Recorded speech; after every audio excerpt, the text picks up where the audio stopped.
எல்லாருக்கும் வணக்கங்க. உங்கள் எல்லாரையும் 666 மந்த்ரா யூடியூப் சேனல் மூலமாக மறுபடியும் சந்திப்பதில் எனக்கு ரொம்ப ரொம்ப சந்தோஷம்.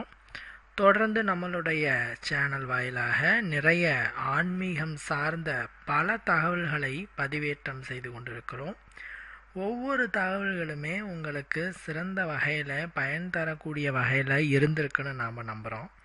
அந்த வகையில் இந்த வீடியோவில் நாம் பார்க்கக்கூடிய ஒரு ஆன்மீக தகவல் என்ன அப்படின்னு கேட்டிங்கன்னா, 2024 வருடம் நன்முறையிலே நிறைவடைந்து 2025 வருடம் பிறக்க இருக்கு. இந்த பிறக்க இருக்கக்கூடிய புது வருடத்தின் முதல் நாளில் நீங்கள் செய்யக்கூடிய மிக அற்புதமான மற்றும் எளிய தாந்திரீக பரிகாரத்தை பற்றி பார்க்க போகிறோம். இந்த பரிகாரத்தை நீங்கள் செய்கிறதுனால கண்டிப்பாக யாராக இருந்தாலும் அவர்களுக்கு தனவரவு, பணவரவு, செல்வ குறைபாடு நீங்கி செல்வகடாட்சம் ஏற்படுதல், வியாபார தடை நீங்குதல், இது மாதிரியான சகல விதமான இந்த பணம் சம்பந்தப்பட்ட பிரச்சனைகளும் நீங்கி 2025 வருடத்திலே உங்களுக்கு பண வரவும், தன வரவும், செல்வ கடாட்சமும் போதும் போதும் என்றளவில் சேரும் அப்படிங்கிறதுல எந்த விதமான ஐயமுமே கிடையாது. இந்த வீடியோவை ஃபுல்லாக பாருங்கள். இந்த வீடியோவை முழுமையாக பார்த்து இந்த வீடியோவில் சொல்லப்பட்ட விஷயங்களை நீங்கள் செஞ்சிட்டிங்கனாவே போதும், உங்களுக்கு வெற்றி மேல் வெற்றிகள் தான். முதல் கோணல் முற்றிலும் கோணல் அப்படின்னு சொல்லுவாங்க. அதாவது நாம் ஒரு செயலை செய்கிறோம் அப்படின்னா ஆரம்பிக்கிற முதல் புள்ளி மிக முக்கியமானது. அப்படி 2025 வருடம் தொடங்கக்கூடிய அந்த முதல் நாள் 1ஆம் தேதி 2025 ஃபஸ்ட் டே வெரி இம்பார்ட்டன்ட். அந்த நாளை நாம் தவற விடக்கூடாது. அந்த நாளில் நாம் சில ஆன்மீகம் சார்ந்த விஷயங்களை செய்யணும். அப்படி செஞ்சால் நமக்கு நன்மை கிடைக்கும். என்னங்க செய்யணும் அப்படின்னு கேட்டிங்கன்னா, சுக்கிரனை வசியம் செய்யணும். நவகிரகங்களில் சுக்கிரன் என்பவர் மிக முக்கியமான கிரகம். சுக போகங்களின் அதிபதி சுக்கிரன். சுக்கிரன் ஒரு ஜாதகத்தில் பலமாக இருந்தால், சுக்கிரன் ஒரு ஜாதகத்தில் திடமாக இருந்தால் நிச்சயமாலும் அவர்களுக்கு நல்ல மனைவி கிடைக்கும், வீடு கிடைக்கும், வாசல் கிடைக்கும், பொன் கிடைக்கும், பொருள் கிடைக்கும். இந்த மாதிரி நிறைய விஷயங்கள் கிடைத்து கொண்டே இருக்கும். இப்படி ஒரு மனிதனினுடைய வாழ்க்கையிலே பொன், பொருள், பணம், செல்வகடாட்சம் ஆகியவை நித்தியமாக சேர வேண்டும் என்றாலும் அதை அனுபவிக்கிற அனுகூலம் கிடைக்கணும்னாலும் சுக்கிரன் நல்ல முறையில் இருக்கணும். சில பேருனுடைய ஜாதகத்தை பாருங்கள், எல்லாமே ஓகேவாக தான் இருக்கும். ஆனால் அவங்களால தங்களுடைய சொத்துக்களை அனுபவிக்க முடியாத நிலையில் இருப்பாங்க.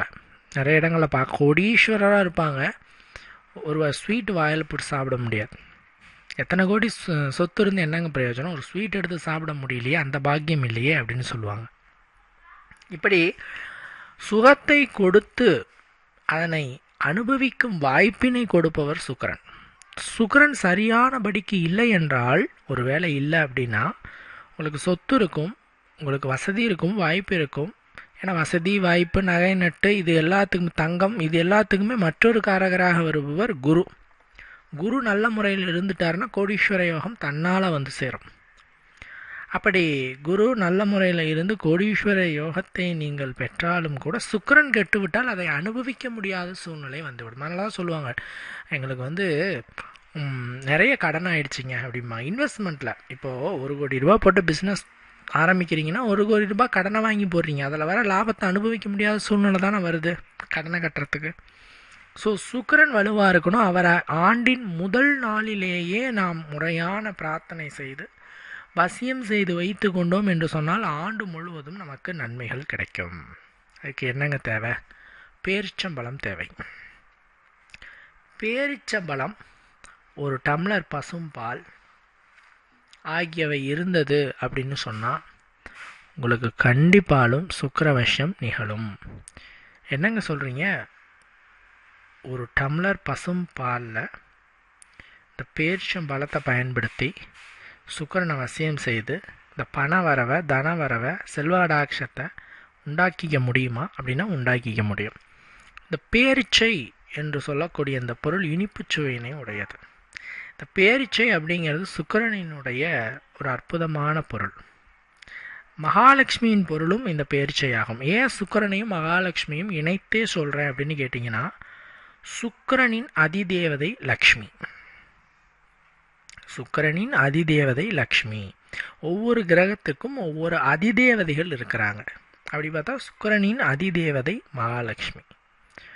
ஸோ மகாலட்சுமி கடாட்சத்தை நீங்கள் பெறணும் அப்படின்னு சொன்னால், இந்த 2025 ஆண்டினுடைய முதல் நாளில் பூஜை அறையிலே ஒரு டம்ளர் பசும்பாலை வச்சு அதில் பேரிச்சம்பழம், ஒரு 4-5 பேரிச்சம்பழத்தை அந்த பசும்பாலிலே போட்டு அந்த கிளாஸுக்கு அடியில் ஒரு 10 ரூபாய் நோட்டை வச்சு அல்லது 5 ரூபாய் நாணயத்தை வச்சு அதுக்கு மேலே இந்த கிளாஸை வச்சு அதில் பசும்பாலை ஊற்றி அதுக்குள்ளே இந்த பேரிச்சம்பழத்தை போட்டு நாம் பூஜை அறையில் வச்சோம் அப்படின்னு சொன்னால், அந்த புத்தாண்டினுடைய முதல் நாளிலே நாம் போட்டு வச்சோம் அப்படின்னு சொன்னால் அந்த இடத்துல தனவரவு உண்டாகும், பணவரவு உண்டாகும். வருடம் முழுவதும் உங்களுக்கு குறையாதபடி செல்வ கடாட்சம் வந்த வண்ணமே இருக்கும். இது யாராலும் தடுக்க முடியாத ஒரு விஷயம். வருடத்தின் முதல் நாள் இதை செய்து விடுங்கள். ஃபர்ஸ்ட் விஷயம். ரெண்டாவது விஷயம் என்ன அப்படின்னு கேட்டிங்கன்னா, மகாலட்சுமி பூஜை இந்த 2025 ஸ்டார்ட் ஆகிற டைமிங்கில் வரக்கூடிய வெள்ளிக்கிழமையை நம்ம தவற விடக்கூடாது, நம்ம யூஸ் பண்ணிக்கணும். இந்த வெள்ளிக்கிழமை ரொம்ப முக்கியம். வெள்ளிக்கிழமையில் என்னங்க பண்ணக்கூடாது, என்னங்க செய்யணும் அப்படின்னு கேட்டால், மொச்சப்பயிறுன்னு ஒன்று விற்கும். வெள்ளை கலர் மொச்சப்பயிறு. இது வந்து எல்லா கடைகள்லையுமே விற்கும். இந்த வெள்ளை கலர் மொச்சப்பயிறு வந்து சுக்கிரனினுடைய தானியம். இந்த வெள்ளை கலர் மொச்சப்பயிரை எடுத்துட்டு சர்க்கரை கலந்த தண்ணியில் வேக வைக்கணும். சர்க்கரை கலந்த தண்ணியில் வேக வைக்கணும். இப்படி வேக வச்சு நாம் இருத்து வச்சுக்கணும். இந்த மொச்சை பயிரை நாம் சுவாமிக்கு வச்சு படைக்கணும். இப்படி வச்சு சுவாமிக்கு வச்சு நாம் படைக்கும் பொழுது பரிபூர்ண லக்ஷ்மி கடாட்சம் உங்களுக்கு ஏற்படும், பரிபூர்ண சுக்கிர கடாட்சம் ஏற்படும். யாராக இருந்தாலும் சரி, எவராக இருந்தாலும் சரி, வீட்டிலே தனம் தானியம் குறைவில்லாமல் உங்களுக்கு வந்து சேரும். இந்த விஷயத்தை எல்லாத்தையுமே ஃபாலோ பண்ணிக்கோங்க. அதே மாதிரி புத்தாண்டு பிறக்க இருக்கு. இந்த புத்தாண்டில் முதல் நாளில் எப்பாடுபட்டாவது, எவ்வளோ கஷ்டம் வந்தாலும் சரி, ஏதாவது ஒரு தர்மகாரியத்தை செஞ்சுருங்க. இங்கே எந்த தர்மகாரியத்தை செஞ்சாலும் சரி, கஷ்டப்பட்டாவது ஏதாவது ஒரு தர்மகாரியத்தை செஞ்சுருங்க. சாப்பாடு இல்லாதவங்களுக்கு வாங்கி கொடுக்கறது, உங்களால் வீட்டில் செஞ்சு கொடுக்க முடியும்னா பார்சல், ஹோட்டலில் பார்சல் வாங்கிட்டு போயாவது இல்லாத ஒரு 4 பேருக்கு கொடுக்கறது. அதே மாதிரி கோயில்களுக்கு எண்ணெய் வாங்கி கொடுக்குறது. ஆக்சுவலாக புத்தாண்டின் முதல் நாள் கோயிலுக்கு எண்ணெய், 1 லிட்டர் எண்ணெய், நீங்கள் சுத்தமான நல்லெண்ணெயோ பசு நெய்யோ உங்கள் வசதிக்கு ஏற்ப, 1 லிட்டர்னு சொல்கிறேன், உங்கள் வசதி என்னவோ, உங்களோட கைக்கு என்ன முடியுமோ அதை வாங்கி கொடுக்கணும். எண்ணெய் தானம் செய்ய வேண்டும் கோயிலுக்கு புத்தாண்டினுடைய முதல் நாள்.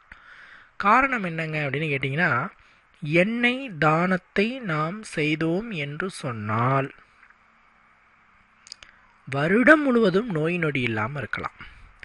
ஆரோக்கிய செல்வம், அதாவது உடல் வந்து எந்த விதமான நோய் நொடியும் இல்லாமல், எந்த விதமான ஆரோக்கிய குறைபாடும் இல்லாமல் சௌகரியமாக சௌபாகியமாக இருக்கணும்னு தான் நம்ம எல்லாருமே விரும்புவோம் இல்லைங்களா? அதனால தான் நம்ம எல்லாரோட ஆசையும்.